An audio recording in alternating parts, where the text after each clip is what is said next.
Right off the bat, I want to mention that I'm going to make a series essentially going in depth on each character in Blue Archive, and I know there are a lot of characters and probably a lot of them you may not care about. On the homepage of my YouTube channel, there will currently be a playlist, at least there should be, in which this is probably going to be the beginning of it, meaning that I want to have it separate. That way, if you are intending on learning about all the characters, if you are intending on seeing the interaction and seeing my opinions, then perhaps you can go watch that. But I don't want to flood you with videos you don't care about, so from now on, there may be 2 videos a day. I don't know how it's going to work. I may just bulk upload them over the weekend. Regardless, if you have an opinion on how to go, head to the community tab, because most of the time I do check over there, and that's where I try to find ideas for content. So if you're interested in dropping an idea, a game, or something like that, head over to the community tab, leave a comment, I'll see it. But regardless, let's continue on with the current video.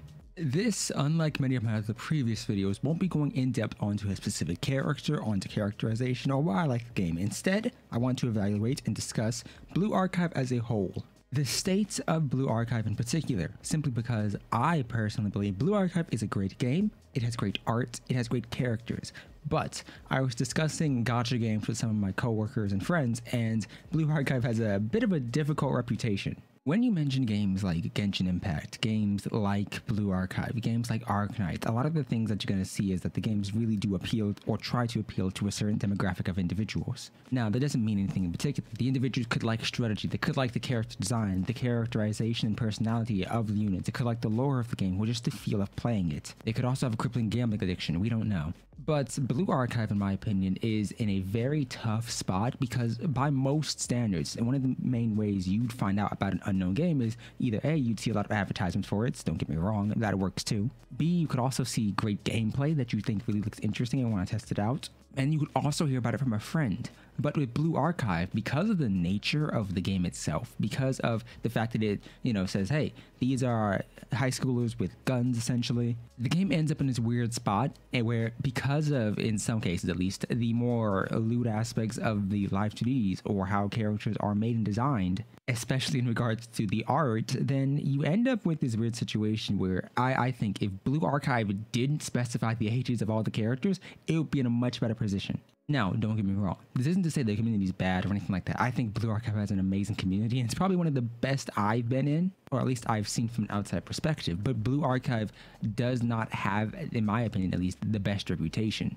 I mean, Nexon also did censor certain aspects of the game, but that's another thing entirely. I think when it comes to recommending gacha games in particular, I mean, the demographic a lot of people go for. They go for waifu collectors or husbando collectors or whatever the case may be. They go for meta. There's something like that for everyone. But in Blue Archive's case, because of the status of the game, because of the characters in the game and how lewd some of them are depicted, in certain ways at least, you have this weird dichotomy where a lot of individuals who don't play the game at least will always view it as, oh, that's the game that sexualizes characters of this age group.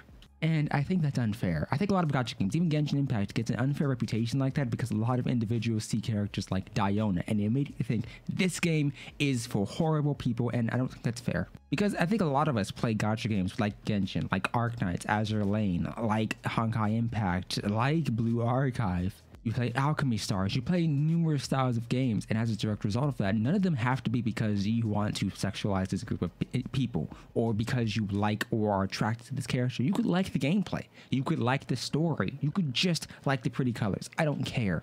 But that's what people attribute most to games like Blue Archive, at least from what I've seen. And I want to know, do you have a different opinion? Do you see other individuals, or maybe Blue Archive gets an entirely different rep for different reasons? Because from what I've seen, a lot of individuals attribute the gameplay or the attraction and appeal of Blue Archive to, oh yeah, it sexualizes these characters, and subsequently as a result, people are unwilling to talk about it or perhaps unwilling to play it.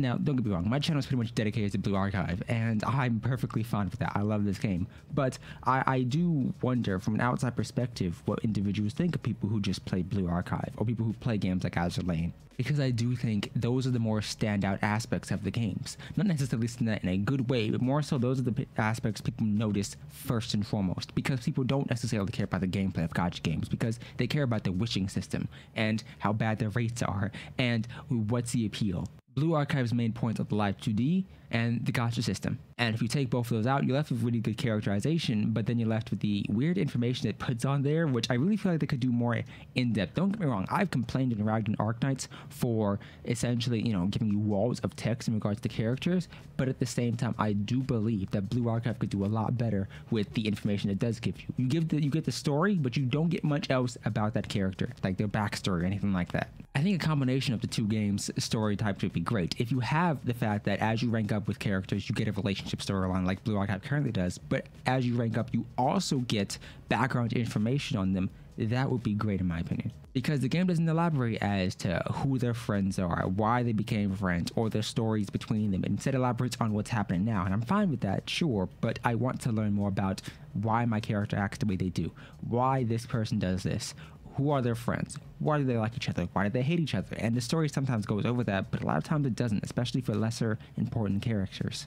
Now, this is a much shorter video than my usual ones. I'm probably going to do these ones every now and again just to ensure, since a lot of times I don't have enough content to make it to like the full 8 minutes. So if you like this one, consider leaving a like down below. I may start like live streaming, especially with my first attempts at certain games like Alchemy Stars, etc. So if that interests you, then hey, maybe I'll see you there. But regardless, I hope you've enjoyed, and I hope to see you next time. Goodbye.